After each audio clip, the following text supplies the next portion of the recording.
Hey viewers, this is going to be a really quick video on how to tear down the new model version of the Roomba i series. No guarantees on making this work for you. This is my personal experience going through it and trying to figure out my robot is doing the jitterbug or spinning in circles. And I think I have identified a possible fix. Again, these are the new models that don't have the screws on the bottom, and I figured out how to open it. Thanks to a couple of Reddit users I've run into. One of them is Casino. I think he was able to do a procedure like this, but this is how I found works, and you might be able to gather some lessons learned from it. So first off, number one thing that I think it's a good idea to do if you're going to be getting into the internals of this, you really should pull the battery, and that's what is behind this compartment right here. So I'm going to go ahead and just remove these two screws here and leave them on like slightly like that, because you can actually grip the screw itself and you can lift up on the platform. Otherwise you got to get like a blade underneath there. So you can grab the screw and it pulls out the rest of the way and you don't have to pry it out. Hopefully that works as well for you. And then this is the battery. There's a little hold-in tab there. Just push that back, and while you're pulling it back, just lift it out, and now you've pulled the battery. And that doesn't hold anything in structurally. It just, you know, you're going to be getting into the internals, and you don't want to short something out while power's on it or shock yourself. You shouldn't have to take the rollers out, and you shouldn't have to take the front caster wheel out. The next part you have to do is you have to take out the dustbin. And this is the part where I got tripped up and my mind blown. Right here, you'll see these prongs, or these little clips. And all you gotta do is, you get to get it over, you know, the edge of the table so you can press them free. It's just, you know, press. You can get in there with a screwdriver or a knife blade and just press them out. And when you do that, the top plate will come off and you're left with this arrangement right here. And when you look at this arrangement, you will see the springs of the legs kind of, you know, bounces, but you will see what you've been looking for on the bottom: screws. So here's the next step, and it allows you to separate these two units from each other. When I did this before, I did take off the front bumper. I'm going to see if it's possible to separate this without taking off the front bumper this time, because I'd already opened it. But the first time you open it, you're probably really going to want to take off the front bumper, because there's some hard to get clips that you have to kind of work loose. They may snap, a couple of them, but that's the permanent installation aspect of this assembly. There isn't like what I would call sonic welding or anything like that. It's just that the front lip of this is kind of sandwiched together in a somewhat permanent installation. I might get around to showing that, but I am going to attempt now to separate the two halves without taking off the front bumper, because I think I have a way to solve this issue I'm having. What you do need to do first, before anything else, is you do want to go here and disconnect this connector right here. And I think as long as you're careful and you wiggle it, you just pop it right out. It's a standard push connector. And then the second thing you want to do is, I believe this is the Wi-Fi antenna. There's two small silver screws down here.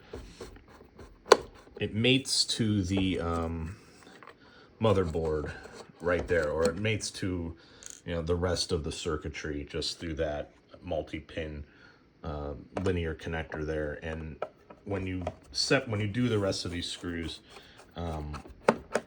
it's going to separate at that juncture. There's a split right there down the middle, and so just take those two screws out, keep them secure, and gently wiggle straight out, and just set that aside.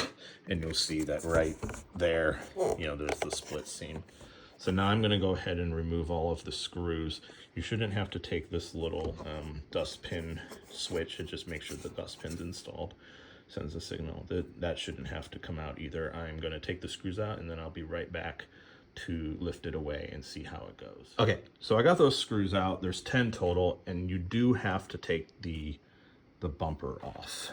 The bumper is holding the front two halves together just enough that you can't separate them. So that's these. This is a lot more straightforward. I think this is meant to be replaceable. you have the 1, 2, 3, 4, 5, 6, 7 screws here on the front. And then you just lift away that lip and then the bumper just comes out. Just be careful, there's some spring components down there, and we'll go ahead and take that off now. Okay, so just as you lift up on this, just kind of keep it in this orientation, and the screws will kind of stay in there, and just set it down upright and you won't lose any screws.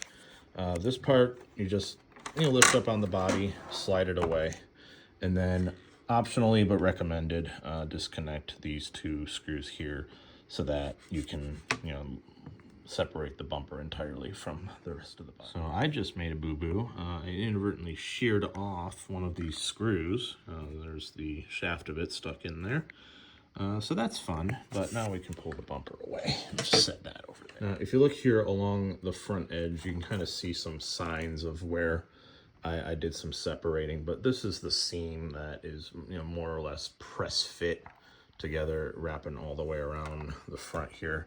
And you kind of just want to get in into these little sections here, these little slots, and just start prying away at it. Just kind of separate it, work itself loose, and it'll eventually pry itself in half. So to be specific, the separation point you want to look for is actually right here. This is where the split line will happen. Kind of trying to do this all solo, so excuse the camera angles. But that's where you want the separation to occur, and as you can see, it's coming nice and undone here. I should be able to lift basically straight up on it like that, and there you go. So there we have access to the underside, the top underside of the wheel modules. These suspect wheel modules. You have the main drive motor for the brushes right there.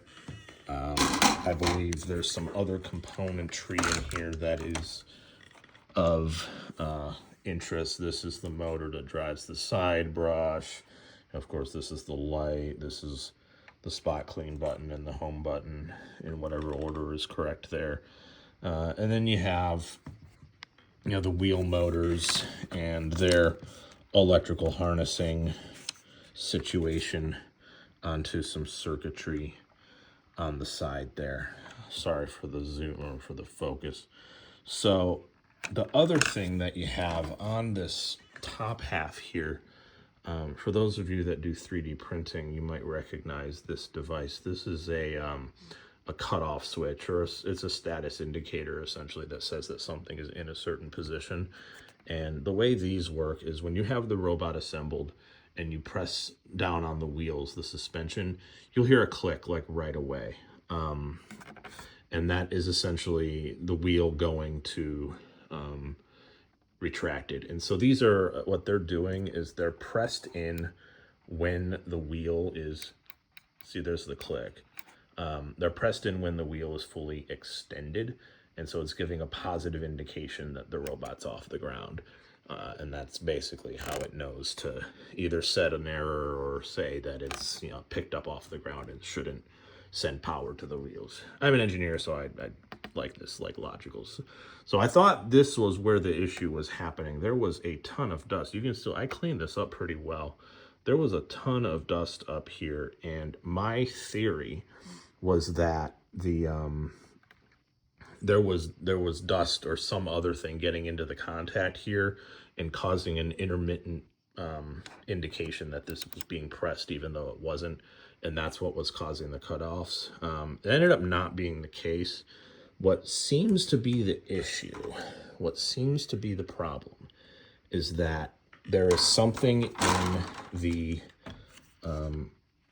the module, or when it's fully bottomed out, like when it's right there pressing up against the bottom, that's indicating it's like too far up, or it's going past its zero position, like it's wrapping around to indicate that the wheel is at 359 degrees, if you get what I'm saying. If you've worked in sensors before, you should be nodding like crazy right now, because this is probably what's going on. Is you're getting an a number that shouldn't be physically possible, and it sends a signal to the drive system that says, wait, give me a second and figure out what's going on. And the reason I'm confident of that is because when I lift up on the wheel while it's doing its little jitterbug dance, it instantly starts trying to do the right thing and go in the right direction. And but you can't just like leave it suspended there. So my idea, and I'm going to do it to both wheels because I suspect that there's a tolerance issue with the position of the suspension in here. Either that or there's some kind of a short out happening when it's fully contacted, like some down in the wire there, it's something's shorting out. Maybe on this side it would be, because there's a little bit, the wires in there kind of get bent up a little bit. It could be that. It could be that something's shorting out. But what I'm going to try to do is right here, you get enough access in there that you can put some sort of a spacer or some sort of a piece of cardboard, something really simple and stupid, with some tape, and just stick it in there so that it doesn't fully bottom out on the wheel when it's fully pressed in. And yeah, when you do that, you're gonna lose a little bit of, I anticipate losing a little bit of suction performance on the vacuum, but it really shouldn't be much, as long as it's like you're not putting in like a ½ inch in there and it's gonna not bottom out. But I think that might solve the problem, so I'm gonna give that a try. Again, everyone's mileage may vary. This is the furthest disassembly step I am gonna take on this for right now. There is further disassembly that you can do to get deeper into this thing. You have a screw here that I think would just kind of remove this. This is like a lighting indication system for the this is the circular ring. You got a couple screws right here that look to be associated with the LiDAR sensor, which is, it's not LiDAR, it's something a lot simpler than LiDAR. It's a very rudimentary LiDAR on the i5. So that's what that is. And then you got a screw here, you got a screw here, you got a screw here, you got some hardware here for securing things. You got these arm bars here that act as sway bars for the brush module. You can see how the brush module interacts there. Of course, you got the springs that keep the wheels extended when they're not touching the ground, and all sorts of little fun stuff. So that's all I'm going to show for now. If I make any more